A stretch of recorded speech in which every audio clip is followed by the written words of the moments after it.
Everybody, this is George with Go Designs.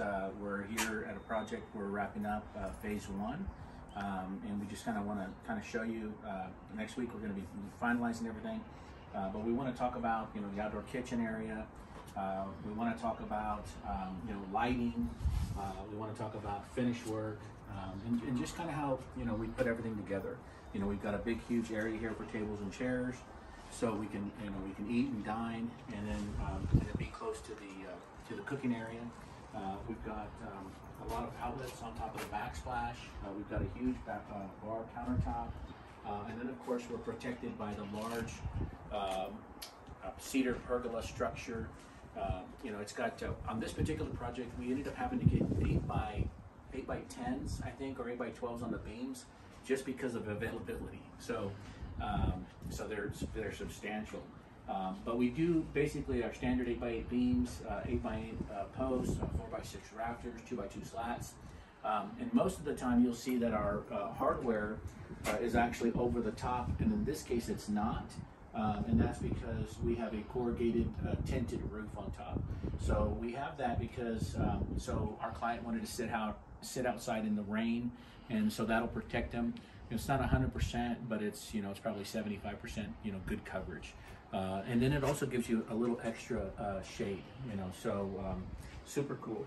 And then you can see the yard. We have grass. We have some new steel reinforced concrete. We haven't stained this part yet, but we're going to come back and stain this. You can see the overhang bar. What's super cool is we're going to end up having a hot tub, kind of a half sunken hot tub. Phase 2 is actually doing like a deck around the hot tub, but I think the hot tub's coming pretty quickly. You can kind of see the geometric layout. It's kind of got a transitional vibe. You can see we've got a raised deck area. We've got boulders incorporated, dry stack limestone, lighting throughout. Landscaping, of course, is on phase 2 as well. The landscaping you see here is existing, and it really sets things off. Sunk in. Some things I'll show you over here.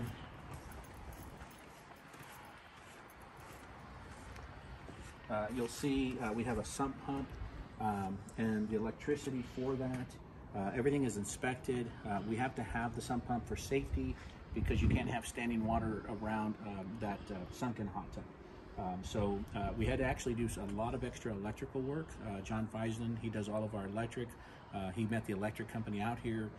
We had to take off the whole sub panel, redo all of it to make sure that we have the power to do all the things that we want to do. If you can kind of pan over here, we have a little putting green. And then here, our power source. So huge sub panel, for to make sure that everything's going to work. A lot of the times, companies come in and do stuff, and then everything trips, and you don't have enough power, and then of course that takes away power from the house, and it can affect your air conditioning. It can affect your refrigerator, your garage, everything. So we always have John come out during the design process, or once we contract. We put an allowance for electric, and since we've been working together so long, we have an idea of what that costs. But he comes in to confirm and says, hey, this is your load, this is the amperage you need. If you want everything to work, this is how it's done. And we do it every time. We're like, hey, this is the way it's got to be. So we're not just coming in and doing something cool. We're of course adding subsurface and drainage. We're making sure that we have everything to code, and also for safety. And so that things aren't popping when you're having parties, that you can plug everything in, margarita machines, lighting, you name it, and there's not going to be any issues. There's what's called the draw. Of course, energy is being used, and it's being pulled from all these sources: air conditioning units, hot tubs, the countertops. And when you don't have enough power, it's going to pop those things. So we have enough power, so we're never going to have a down time.